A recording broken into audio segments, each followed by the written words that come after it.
ప్రపంచంలో చాలా పర్యాటక ప్రదేశాలు అత్యంత సుందరంగా ఉంటాయి. దేశ విదేశాల నుంచి పర్యాటకులు అలాంటి పర్యాటక ప్రదేశాలకు వెళ్ళి సేద తీరుతూ ఉంటారు. ప్రకృతి సౌందర్యాలను ఆస్వాదిస్తూ సమయాన్ని గడుపుతూ ఉంటారు. అయితే ఓ దీవి చూసేందుకు చాలా అందంగా ఉంటుంది. సముద్రం కూడా నీలిరంగులో చాలా అందంగా కనిపిస్తుంది. కానీ అక్కడికి వెళ్ళొద్దని మాత్రం స్థానికులు చెప్తారు. ఎక్కడా దీవి? అసలు ఏంటా కదా? ఒకసారి చూసేద్దాం. ఇండోనేషియా కూడా హిందూ దేశమే. ప్రపంచ పర్యాటక దేశాల్లో ఇండోనేషియా కూడా ఒకటి. ఇక్కడ బాలి అందాలు పర్యాటకులను కట్టిపడేస్తాయి. అయితే బాలి నుంచి గంట ప్రయాణం తర్వాత మరో దీవి ఉంది. దీనికి వెళ్ళాలంటే మాత్రం స్థానికులు మనల్ని భయభ్రాంతులకు గురి చేస్తారు. దాని అడ్రస్ అడిగితే మనల్ని వింత మనుషుల్లా చూస్తారు. ఆ దీవి పేరే నుసా పెనీడా. ఇక్కడ ప్రేతాత్మలు తిరుగుతాయని స్థానికుల నమ్మకం. అక్కడికి వెళ్ళిన వారిని ప్రేతాత్మలు పట్టి పీడిస్తాయని వారి నమ్మకం. ఇక్కడ ప్రదేశం వేడిగా ఉన్న సముద్రగాలులు కూడా బాగా వీస్తాయి. నిజానికి ఈ దీవి చాలా అందంగా ఉంటుంది. చుట్టూ సముద్రం, మధ్యలో కొండలు, వాటిపై దట్టమైన అడవులు పచ్చదనంతో ఆకట్టుకుంటుంది. గతంలో ఓ పర్యాటకురాలు ఇక్కడికి వెళ్ళి స్కూబా డైవింగ్ చేస్తుండగా ఎవరో తన కాళ్ళు పట్టుకుని లాగినట్లు అనిపించిందంట. తర్వాత వెనక్కి తిరిగి చూడగా అక్కడ ఎవ్వరూ లేకపోవడంతో భయపడిపోయి తిరిగి వచ్చేసిందని చెప్తారు. ఒకవేళ ఈ దీవికి వెళ్ళాలంటే ఒంటిపై పవిత్ర జలాలు తీసుకొని వెళ్ళాలని చెబుతూ ఉంటారు. అయితే ఈ నుసా పెనీడా దీవిలో దయ్యాలు, చేతబడులు చేసేవారు ఉండేవారంట. పురాణ కాలంలో జెరోగెడే మకాలింగ్ అనే అతను చేతబడులు చేయడంలో ఫేమస్ అంటారు.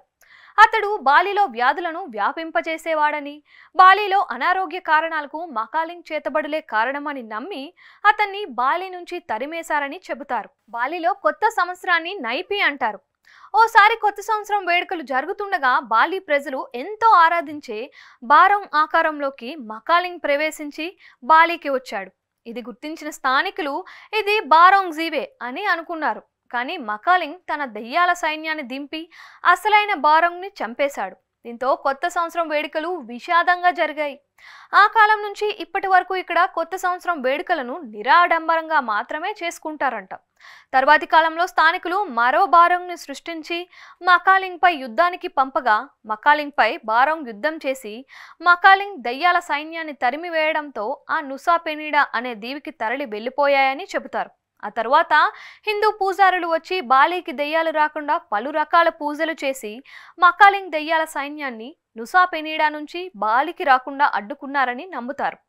నుసా పెనీడా అంటే పూజారులు చేసిన దీవి అని అర్థం. దెయ్యాలను పూజారులు నుసా పెనీడా దీవికి పరిమితం చేయడంతో వారి గుర్తుగా బాలి వాసులు ఈ దీవికి నుసా పెనీడా అని పేరు పెట్టుకున్నారంట. నుసా పెనీడాలో పురాపెడ్ అనే ఆలయం ఉందని, అక్కడ మకాలింగ్ ప్రేతాత్మ ఉందని అంటారు. ఈ ప్రేతాత్మ ప్రభావం నుసా పెనీడా దీవిపై ఉందని అంటారు. నుసా పెనీడాలో కూడా కొందరు నివసిస్తూ ఉన్నారు. రెస్టారెంట్లు, హోటళ్లు నడుపుతున్నారు కూడా. ఇక్కడ ఎవరైనా అనారోగ్యం పాలైతే మకాలింగ్ ప్రేతాత్మ ఉంటున్న ఆలయంగా చెప్పుకునే పురాపెడ్ దగ్గరికి వచ్చి మకాలింగ్కు వేడుకుంటారు. మకాలింగ్కు వేడుకుంటే వారిని వదిలేయడం ద్వారా అనారోగ్యం నుంచి బయట పడతారని ఇక్కడ స్థానికుల నమ్మకం. అందుకే బాలిలో ఉంటున్న వారు ఈ నుసా పెనీడా దీవికి వెళ్ళొద్దని పర్యాటకులకు హెచ్చరిస్తూ ఉంటారు. ఇవన్నీ నమ్మని కొందరు మాత్రం నుసా పెనీడా దీవికి వెళ్ళి ఎంజాయ్ చేస్తారని మరో వర్గం వాదన.